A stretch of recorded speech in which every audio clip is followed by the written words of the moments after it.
Assalamualaikum warahmatullahi wabarakatuh. Oke, di sini saya akan membacakan sebuah riwayat hadis Muslim tentang perang Badar. Nah, dari Ibnu Abbas radhiyallahu anhu berkata, ketika perang Badar, Rasulullah Shallallahu alaihi wasallam memenangi kaum musyrikin yang berjumlah 1.000 pasukan, sedangkan para sahabat-sahabatnya berjumlah 319 orang. Lalu Nabiullah Shallallahu Alaihi Wasallam menghadap kiblat, kemudian beliau menengadahkan kedua tangannya, lalu beliau berdoa pada Robnya dengan mengeraskan suaranya, yang doanya itu, ya Allah, penuhilah untukku apa yang Engkau janjikan kepadaku. Ya Allah, berikanlah apa yang Engkau janjikan kepadaku. Nabi pun terus berdoa, ya Allah, jika Engkau membinasakan pasukan Islam ini, maka tidak ada yang beribadah kepadamu di muka bumi ini. Nah, beliau Shallallahu Alaihi Wasallam terus berdoa kepada Robnya dengan mengadakan kedua tangannya menghadap kiblat.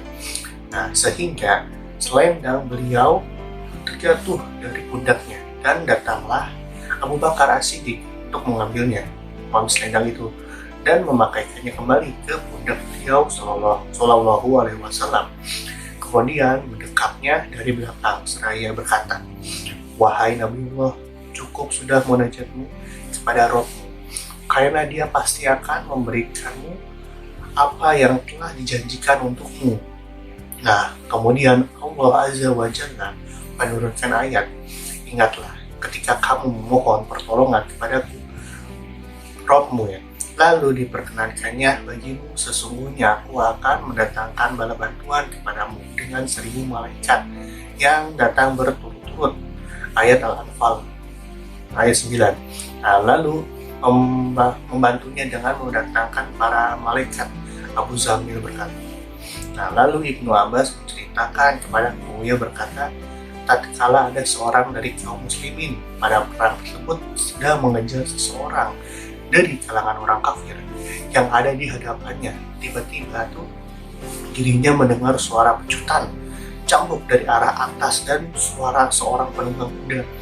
Dia berkata, majulah Haizu.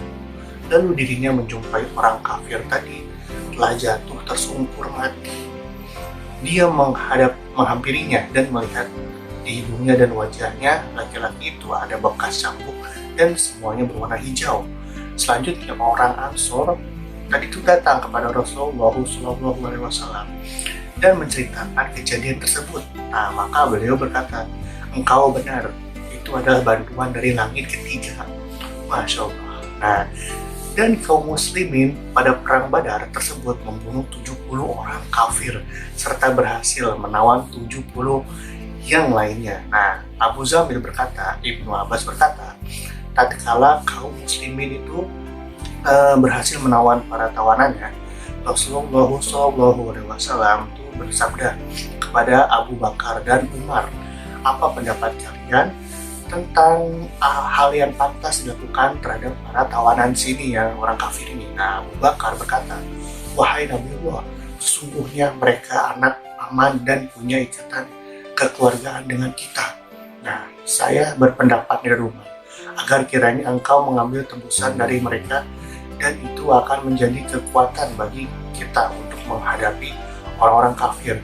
Nah, semoga Allah memberikan mereka petunjuk untuk memeluk Islam. Nah, lalu Shallallahu Alaihi Wasallam bertanya, bagaimana menurutmu wahai Ibnu Al-Khattab? Nah, ini aku menjawab, nah, dia itu tidak, demi Allah, wahai Rasulullah, aku tidak sependapat dengan Abu Bakar, namun aku berpendapat agar engkau mengizinkan kami untuk membunuh mereka.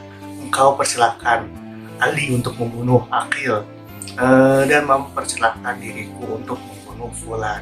Wow, dan Umar itu sangat tegas sekali ya, karena sesungguhan mereka itu adalah gembong kekufuran dan pemimpin kesesatan. Kemudian Rasulullah SAW lebih cenderung kepada pendapat Abu Bakar dan bukan kepada pendapat si Umar ya. Keesokan harinya aku datang dan mendapati Rasulullah SAW bersama Abu Bakar itu sedang duduk sambil menangis.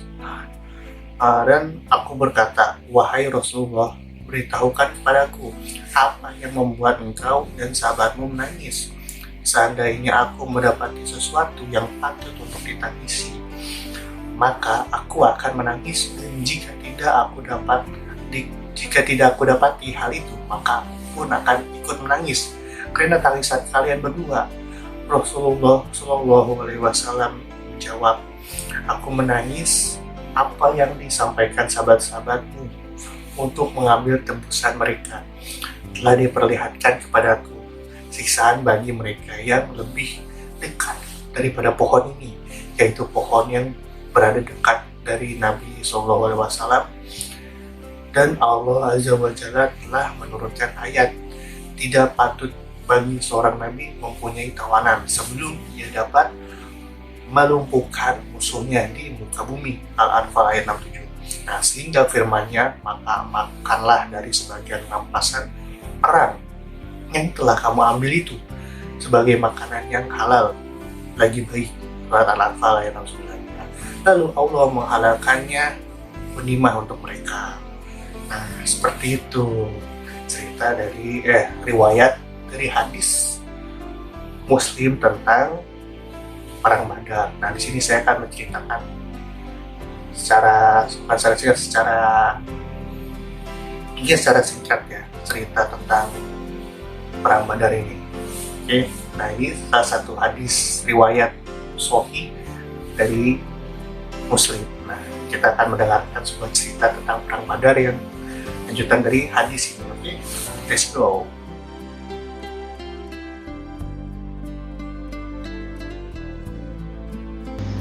Tatkala perang Badar berlangsung, Rasulullah Shallallahu Alaihi Wasallam memandang kepada pasukan kaum musyrikin yang berjumlah 1.000 orang, sedangkan kaum muslimin itu hanya berjumlah 319 orang.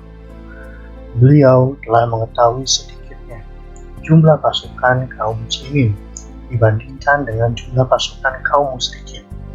Nah, kemudian Nabi Shallallahu Alaihi Wasallam menghadap kiblat, lalu mengangkatkan kedua tangannya dan berdoa.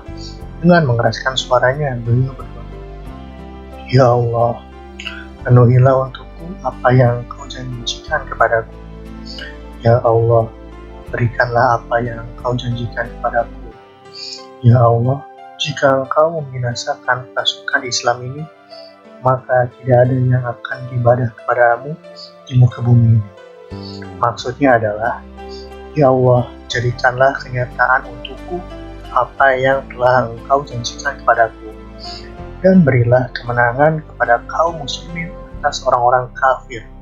Nah, karena jika Engkau binasakan kaum muslimin, maka tidak ada yang akan beribadah kepadamu di muka bumi. Beliau terus berdoa dengan mengangkatkan kedua tangannya sambil menghadap ke arah kiblat, hingga selendang beliau terjatuh dari pundaknya. Lalu datanglah Abu Bakar As-Siddiq mengambil selendang beliau dan meletakkannya kembali di atas pundak beliau, dan kemudian mendekapnya dari belakang seraya berkata, wahai Nabi Allah, cukup sudah munajatmu kepada Rabbmu, karena Dia pasti akan memberikan kepadamu apa yang telah dijanjikan untukmu.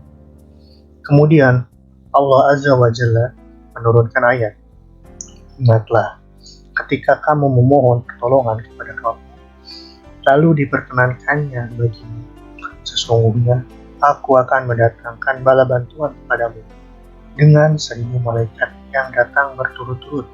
Surat Al-Anfal ayat 9.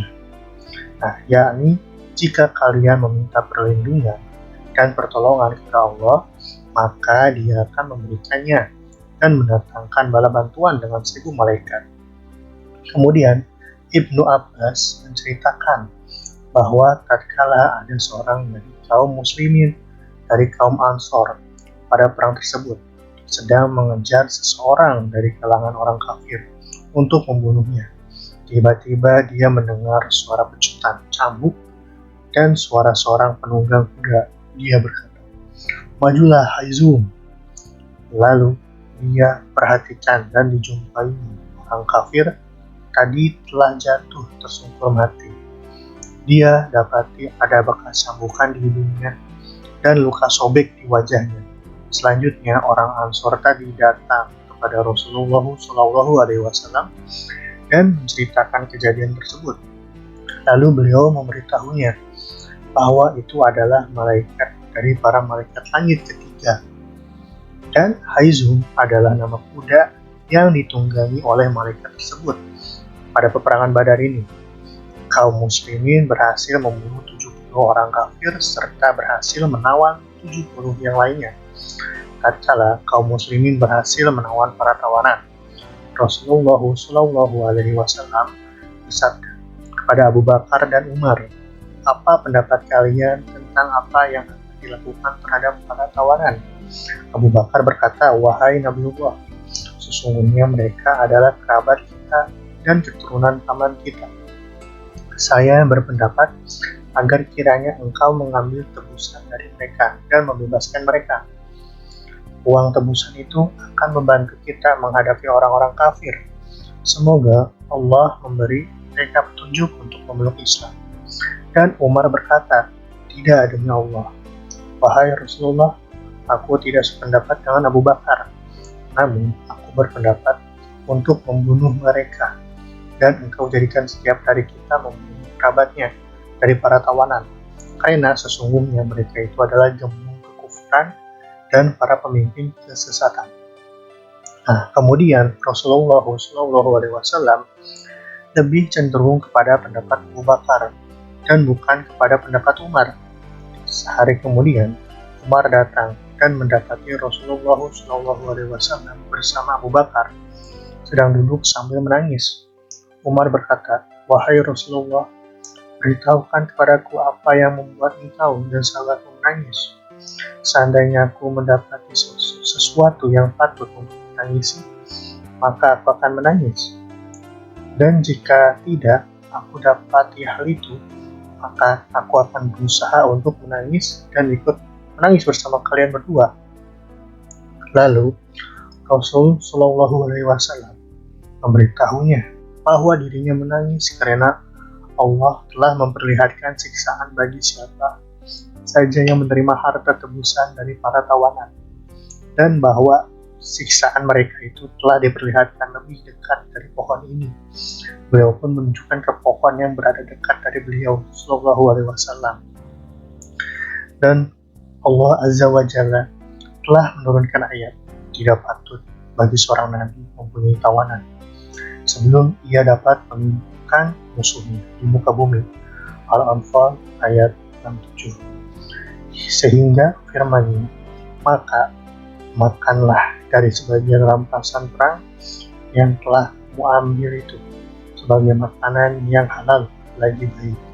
Al-Anfal ayat 69. Yakni tidak patut bagi beliau jika memerangi orang-orang kafir yang hendak memadamkan cahaya Allah serta berupaya untuk menghancurkan agamanya. Terlalu tergesa-gesa menawan mereka dengan tujuan memperoleh harta tebusan dari mereka. Ini adalah perkara yang sedikit maslahatnya dibandingkan kemaslahatan yang dihasilkan dari membunuh mereka dan menghilangkan kejahatan mereka. Nah, selama mereka masih memiliki kekuatan untuk melakukan kejahatan, maka yang lebih tepat adalah tidak menawan mereka. Dan apabila kejahatan mereka telah sirna dan lemah, maka pada saat itu tidak mengapa untuk menjadikan mereka tawanan, serta membiarkan mereka tetap hidup. Selanjutnya, Allah menghalalkan bagi kaum muslimin harta rampasan perang yang mereka rampas dari orang-orang kafir. Dan itulah cerita dari Perang Badar. Dan itulah cerita maupun hadis tentang Perang Badar. Nah, di sini kita bisa dapat pelajarannya nih dari sikap Nabi Muhammad SAW dan juga komunikasi yang dia sampaikan kepada para sahabat-sahabatnya nih. Nah, yang pertama tuh ada kefasihan atau bicaranya Nabi Muhammad SAW yang bersumber dari kecerdasan beliau sebagai utusan Allah, atau bisa kita sebut fatonah.